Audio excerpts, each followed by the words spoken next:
वाले हैं उसका नाम है थायराइड। थायराइड ये वर्ड कितना सुना है आपने?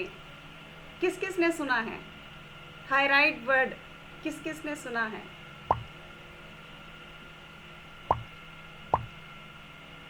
यस, कईयों ने डिजिटल हैंड रेज कर रखे हैं और कईयों ने नॉर्मल वाले कर रखे हैं। बिल्कुल सुना होगा सबने, क्योंकि ये यहाँ शायद क्लब पे भी बहुत बार ये नाम आ चुका है। तो इसका मतलब ये प्रॉब्लम छोटी नहीं है, बहुत बड़ी है आज के टाइम में। ग्रेट, चलिए बहुत बढ़िया। तो चलिए आज हम इसी के बारे में बात करेंगे। थायराइड है क्या चीज़? शरीर में ये गले में एक तितली जैसी एक ग्रंथि होती है थायरॉक्सिन, जो पिट्यूटरी ग्लैंड जिसको बोलते हैं, वो थायरॉक्सिन नाम का हार्मोन्स रिलीज करती है, राइट। तो उसमें क्या होता है कि अगर वो ज़रूरत से ज़्यादा हार्मोन्स रिलीज करना शुरू कर दे तो क्या होगा? उसका नाम दिया जाता है हाइपरथायराइडिज्म। 2 टाइप का होता है ये। अगर वो हार्मोन्स ज़रूरत से ज़्यादा रिलीज़ होना शुरू कर दें, ज़्यादा आने शुरू हो जाएं, तो उससे क्या होगा? हाइपरथायराइडिज्म। हाइपर मतलब ज़्यादा, राइट। तो थोड़ा दोनों का नाम याद करना हम लोगों के लिए इजी हो जाएगा। दूसरा होता है जिसमें वो थायरॉक्सिन हार्मोन्स कम मात्रा में रिलीज़ होता है, राइट। जितना होना चाहिए उतना भी नहीं हो पाता। ये हार्मोन्स हमारी बॉडी के लिए बहुत ज़्यादा ज़रूरी है। अगर कम मात्रा में होता है तो भी चैलेंज आते हैं। तो उसको नाम दिया गया हाइपोथायराइडिज्म। हाइपो मतलब कम, हाइपर मतलब ज़्यादा, हाइपो मतलब कम। तो ये 2 टाइप के हार्मोन्स हैं। तो ये हाइपोथायराइडिज्म को पहचानना थोड़ा ज़्यादा मुश्किल है, क्योंकि उसका पता ही नहीं चल पाता कि ऐसे ऐसे इमोशनल चेंजेस भी हमारे अंदर आते हैं। तो हम उसको नॉर्मल मान के चलते हैं, ठीक है ये एज का फैक्टर है या हमारी जो ओवर मेडिसिन चल रही है इसकी वजह से है। तो हम कई बार पहचान भी नहीं पाते। तो जैसे स्ट्रेस बहुत ज़्यादा लेना शुरू कर देते हैं हम लोग।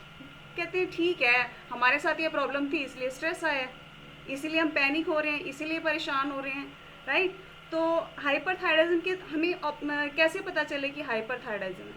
इसके लिए सबसे पहले अगर हमें सांस लेने में भी कठिनाई हो रही है, सांस को पूरा खुल के नहीं ले पाते, राइट, जैसे ऐसे पूरा जोर लगा के सांस लेना पड़ रहा है हमें, राइट। और हार्ट बीट अचानक से बहुत ज़्यादा तेज़ हो जाती है। तीसरा, हम अपना खाना प्रॉपर ले रहे हैं फिर भी, जैसे सैलड भी ले रहे हैं, प्रॉपर टाइम पे फूड भी ले रहे हैं, फिर भी हमारा जो है वेट ज़रूरत से ज़्यादा कम होता चला जा रहा है। जितना होना चाहिए उतना भी नहीं है, पतले होते जा रहे हैं, कमज़ोर होते जा रहे हैं हम लोग, यानी कि अच्छा खाना खाने के बाद भी। नेक्स्ट, गर्मी के मौसम में बहुत ज़्यादा गर्मी लगती है, पसीना बहुत ज़्यादा आता है, राइट, और वीकनेस फील करते हैं। बीपी अचानक से एकदम से शूट हो जाता है, बढ़ जाता है, पता ही नहीं चलता। नेक्स्ट, और हाथ पैर के नाखून ज़रूरत से ज़्यादा सॉफ्ट हो जाते हैं। और क्या रीज़न है? पीरियड्स का इम्बैलेंस होना, कम होना या ज़्यादा होना, राइट। बालों का झड़ना, क्योंकि वीकनेस आ रही है तो बालों का झड़ना भी शुरू हो जाता है। तो और दूसरी तरफ से हाइपोथायराइडिज्म, जिसमें कि हार्मोन्स कम मात्रा में रिलीज़ होते हैं, उसके क्या लक्षण हैं? उसमें भी क्या होता है कि जो है इसमें भी बाल झड़ते हैं, लेकिन इसमें क्या है, वो हार्मोन्स कम मात्रा में रिलीज़ होता है तो हमारा वज़न अचानक से बढ़ना शुरू हो जाता है। हम नॉर्मल खाना खा रहे होते हैं फिर भी पता नहीं वज़न कैसे बढ़ता चला जाता है, हमें रीज़न समझ में नहीं आता। और नेक्स्ट क्या है, इसमें क्या है, जो थायरॉक्स हार्मोन्स में ग्रंथि में जो हार्मोन्स रिलीज़ होते हैं बहुत ही कम मात्रा में होते हैं। तो इसमें भी चिड़चिड़ापन आता है ना, वीकनेस फील होती है, शरीर में जोर ही महसूस नहीं होता, भारी भारीपन शरीर में रहता है, राइट। तो ये सारे जो हैं हाइपोथायराइडिज्म के लक्षण हैं। अब ये होता क्यों है? आज का लाइफस्टाइल हमारा ज़रूरत से ज़्यादा मेडिकेशन, यानी कि लंबे टाइम से किसी चीज़ की दवाई चल रही है, उसकी वजह से भी होता है। और जो है पेरेंट्स से कई बार या जो उसकी वजह से जेनेटिक भी हो जाता है। लेकिन बहुत बड़ा रीज़न है हमारा लाइफस्टाइल। अब इस पे काम कैसे किया जाए? सबसे पहले तो अपना एक शेड्यूल अपने कोच के साथ बैठ के ज़रूर डिस्कस करें। हमारा सोने का टाइम, हमारा खाने का टाइम, क्या खाना है, ये बहुत ज़्यादा इम्पोर्टेंट है, राइट।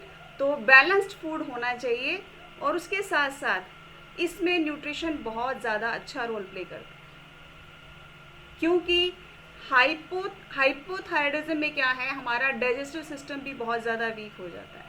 तो हमें अपने फूड में proper fibre, proper protein, proper carbohydrates, ये सारी चीज़ें चाहिए, राइट।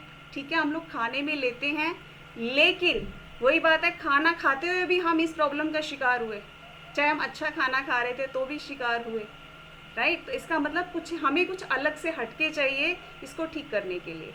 तो आपका इसमें जो वर्कआउट जैसे हम लोग करते हैं, और दूसरा अफ्रेश जो लेते हैं और टॉक्सिन्स को रिमूव करने का काम करता है, हमारी बॉडी की एनर्जी बढ़ाने का काम करता है, राइट। तो अंदर से गंदगी निकालने का काम करता है।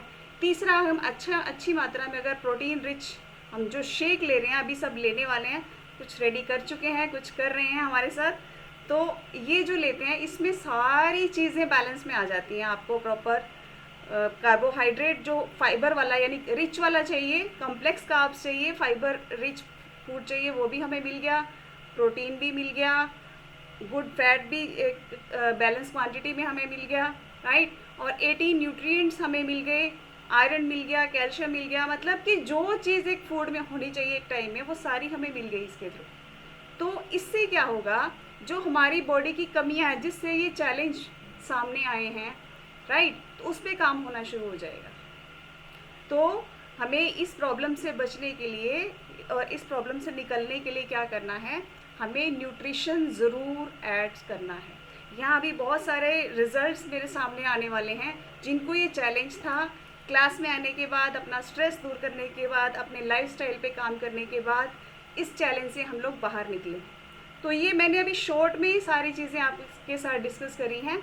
इसको डीपली भी एक एक पार्ट को मैं नेक्स्ट सेशंस में लेके आऊँगी, इसको दोनों को अलग अलग पार्ट्स में बांट के, और दोनों के अलग अलग चैलेंज, और दोनों ये जो है डीपली इसकी क्या वजह रही, उसको भी हम डिटेल में डिस्कस करने वाले हैं, राइट। तो ये था मेरा आज का टॉपिक। और